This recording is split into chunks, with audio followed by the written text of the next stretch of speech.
Hey guys, welcome to another video, and it seems like we're off to a pretty good start this year, huh? I reviewed Jumanji for my first film review of the year, and that was a very positive review. I was very happy about being able to give a positive review right off the bat. And I guess I get to do a second one. So today's review will be The Great Zoo of China.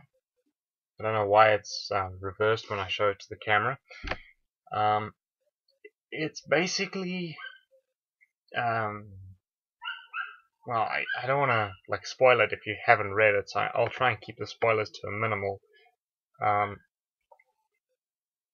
The book was written, obviously, by Matthew Reilly. I've been a huge fan of his work since I read Ice Station a few years back. I read Ice Station. I've read all of the Scarecrow books. Ice Station, Area 7, Scarecrow, and Scarecrow and the Army of Thieves. And after I'd finished Scarecrow and the Army of Thieves, I had nothing to read. Now, of course, I mean, I've got a massive collection of books, but nothing really appealed. Everything was kind of like slow burn fiction, you know. They take their time and sort of meander along, and it wasn't what I was looking for at the time. And then I spotted a book by Matthew Reilly in a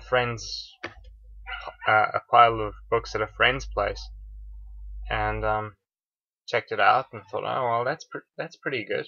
That looks cool. And of course I neglected to ask if I could borrow it from him. In fact, I sort of kicked myself for later.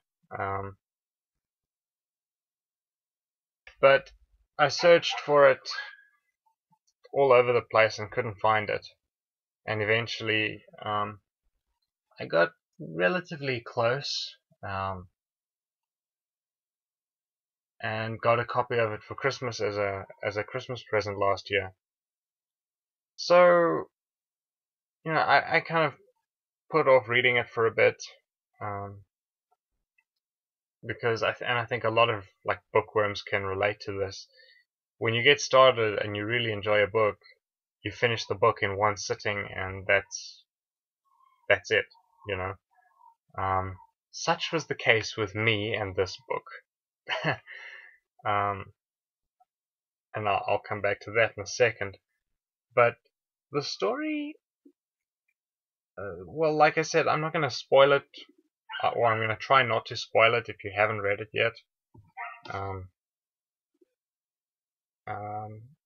The book, the story of the book follows. It's actually, think of Jurassic Park with dragons, and you've got the basic idea of the book. You know that's the basic story.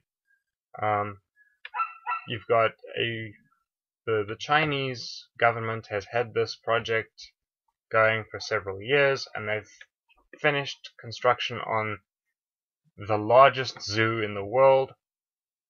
You know, of course, the inhabitants of the zoo are these massive dragons who, you know, get loose and start causing trouble, as we know that they're going to. Okay, it's a given in a book like this. So it's not a question of if they break loose, it's more a question of when they're going to break loose and how they're going to do it. So what all did I like about the book? I liked the story. The story was good. It wasn't very original, I will admit. Michael Crichton did the same thing with Jurassic Park. And in fact, they reference Jurassic Park in the book at one point. I think it's very early on. They mention that we've seen the Jurassic Park movies. I can't find the reference now, but they basically say something along the lines of, oh well, yeah, we've seen the Jurassic Park films, so we know all the problems associated. We're not going to make the mistakes that they made. You know, we're aware of the risks and the dangers involved, so we're not going to make those mistakes. And of course, they end up making worse ones. So, about the only real sort of shake-up between this and Jurassic Park is that in Jurassic Park you had experts. You had paleontologists, Alan Grant and Sattler, Dr. Sattler. You had the lawyer and you had the mathematician, Malcolm. So they were experts in their own fields. In this case, we've got a couple of VIPs, you know, and journalists for the most part, getting a guided tour on the almost finished zoo. So that was, I think, one of the few major shakeups with the book. In general, I liked it. I like the concept of it. You know, I mean, the concept of dragons in a zoo is both exciting. You know, it's exciting and it's fascinating, but it's also kind of terrifying to me. And that kind of kept me reading because I wanted to know what was going to happen. And I mean, I loved the way the dragons were depicted in the book. I loved the sort of mythology, or the sort of the history of them, or the history of dragon sightings, and you know how they start off in China and they appear in Denmark and in England and all these places, and they actually explain, oh well, this is why, which I loved. There's a scene where they're doing the whole a demonstration with the dragons, which I quite liked. I thought that was a lot of fun to read. The characters are pretty good, for the most part. C.J. Cameron is a very, very interesting read, I have to say. She's probably one of the coolest, most badass female lead characters I've read since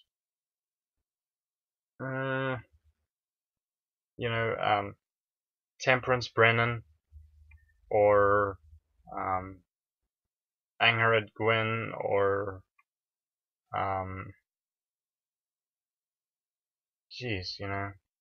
so many. She's a compelling lead. She's got her own little problems, so she was very compelling and very, in a way, very relatable. In that she has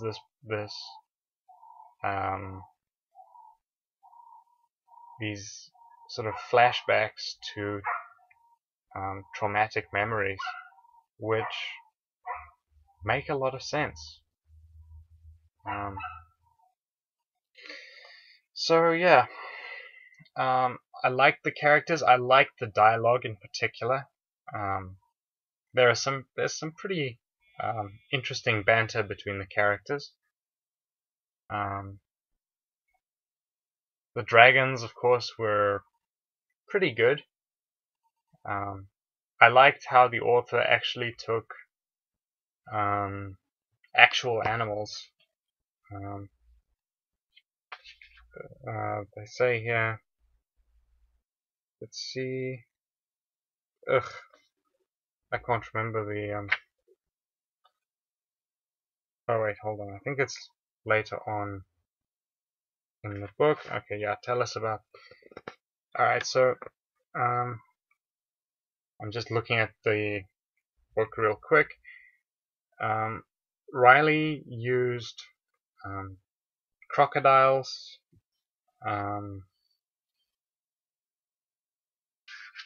he used crocodiles, snakes, hawks, alligators, big cats, and sharks. Yeah, he basically took the best predatory features of each of those animals and gave it to the dragons, which is pretty interesting. It's a very interesting take on dragons that I haven't seen in a long time, if ever.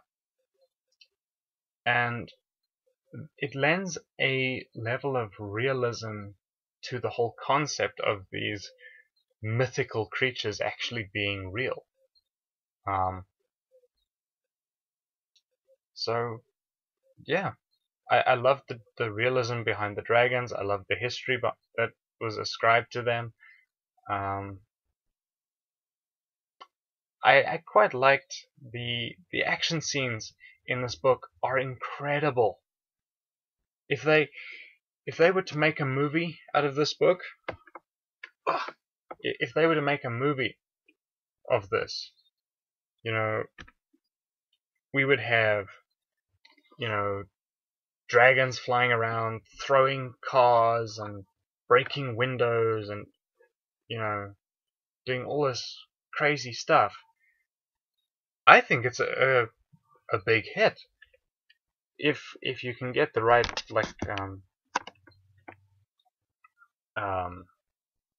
screenplay writer or screenwriter and get a good script for it, and find a company who's willing to gamble basically on this, because you can't do a dragon practically, right? So this would take a lot of computer generated shots to make into a film, which is kind of unfortunate because from what I understand, CG is very expensive to use. Still, it would I think be a very nice film to see. Was there something I didn't like? Not really, actually, now that I think about it. If I had any sort of real complaints, it would be primarily, I think, with the similarities. Okay, well, the book is very similar to Jurassic Park, and that makes sense. Riley even states in his the interview in the back of the book that blah blah blah.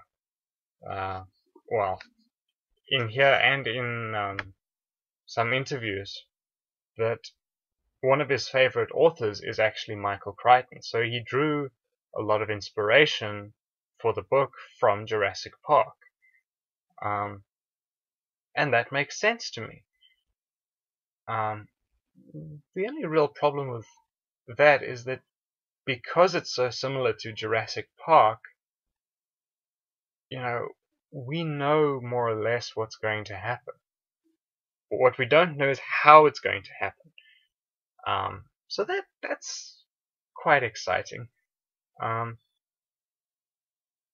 the only other real problem I have involves a plot point involving crocodiles and a birthing center. And I'm not going to say anything more on that, just in case you haven't read the book. Suffice it to say that I'm a huge animal lover, and it doesn't matter what kind of animal it is, no animal should have to go through that. Yeah. Overall, I thought the book was pretty good. I loved how fast-paced it was. I actually read this in a day, and the book I think is about 400 pages or so, just under, yeah, about 442 pages, excluding the interview section in the back.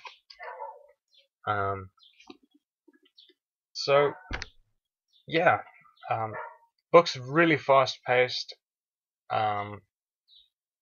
It's just action scene after action scene, and because of how it's written, you can actually sort of see it in your head. I actually watched a couple of interviews with Riley yesterday, where he said, somebody commented that it was very much like a picture in his head, like a movie playing around in your head. And apparently Riley had originally wanted to do screenplays and be involved in the movie business, but you know, nobody's going to pay $50 million or $100 million, you know, on a gamble and then have it fail, right?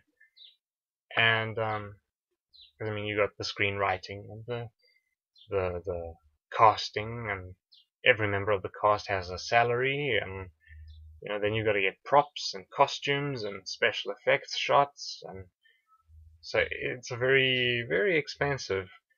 And he actually started writing then because, you know, a movie on paper doesn't cost anything. So yeah, I loved more about the book than I hated about the book, I have to say. Yeah, overall it's pretty good. I thought the book was, you know, like Riley's other work, it's very fast-paced. Although I have to admit I'm not really familiar with his work outside of the Scarecrow series, so maybe it's time I picked up some of his other work and gave that a shot. But you know, from what little other work from what I know about his writing style from the Scarecrow books, he writes in a way that's very fast-paced, it's action-packed, it's thrilling, and every book tops the last one that he wrote. I don't know how this guy does it, but this book, I think, is probably one of my favorite reads so far for 2018, and I'm absolutely thrilled that I was able to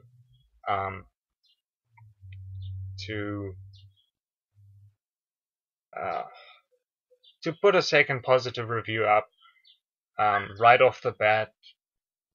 My first book of the year, and I enjoyed it thoroughly. Would I recommend it to someone else? Yes, definitely. Because in spite of the similarities between this and Jurassic Park, it stands on its own very well. You know, it draws heavily on Jurassic Park, but it's enough of its own thing that, you know, if you've read Jurassic Park, cool, it's a little homage, basically. If you haven't read Jurassic Park, then this is a good idea of what takes place in Jurassic Park, more or less. So yeah, overall I thought it was pretty good. It's not for everybody, obviously, but I thought it was pretty good, and I would highly recommend reading it if you haven't already done so. Likewise, as I said, it's a pretty good gateway into reading Jurassic Park if you haven't read Jurassic Park already. So, yeah, I highly recommend that one as well. So that was my review for Great Zoo of China. I'm speechless. I've never had an opportunity where I review two things over the course of a week, basically, and have two positive reviews up in such a short time span.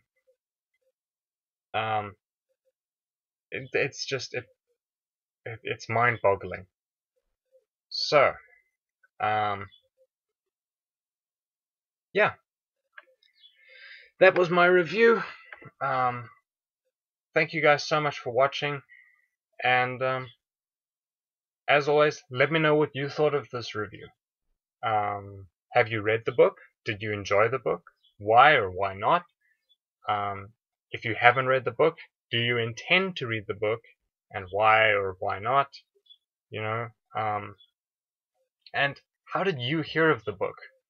You know, if you have read it, how did you end up reading it? You know, you can let me know all of that in the comment section below, or you can go to my Twitter feed or my Facebook page for the Crazy Nut. You can go to the Crazy Nut Reviews Facebook page.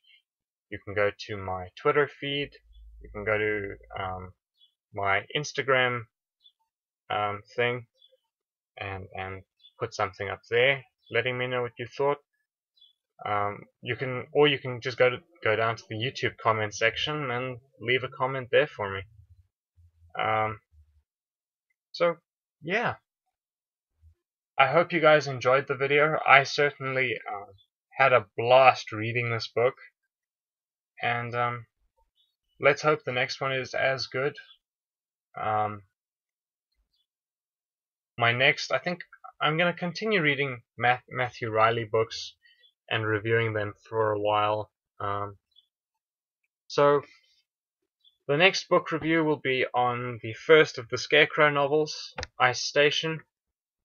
And yeah, I guess I'll see you then. But until then, guys, like I said, I hope you enjoyed the video. Thank you so much for watching, and I'll see you next time. Cheers.